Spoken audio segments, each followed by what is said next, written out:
Авыл хуҗалыгы һәм азык-төлек министрлыгы үткәргән иң яхшы комбайнчы республика бәйгесендә Актаныш районыннан 13 комбайнчы җиңү яулады.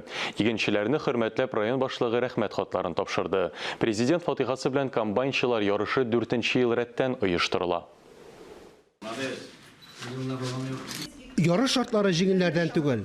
Кыр батырларын кем әйтмешли, кыл иләктән иләп, кабат-кабат тикшереп ачыклыйлар.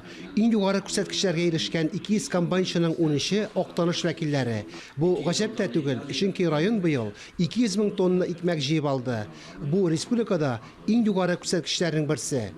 Икмәк бөтенесенең дә башында торады. Шуңа күрә зур канәгатьләнү хисе белән сезне белән бергә җылны төгәлләргә әзерләнәбез дисәк тә дөрес була торгандыр. Бик зур рәхмәтем сезгә.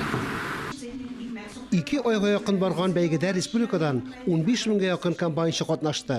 Урып җыю чорында авыл хуҗалыгы һәм азык-төлек министрлыгы белгечләре районнар буенча көндәлек мониторинг алып барды.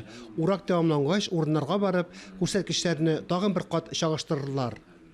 Кыр батырларына 100 мең сумлык премия бирелде. Хәзер алдынгы игенчеләр комбайннарны көйләп, кышкы саклауга кую белән мәшгуль.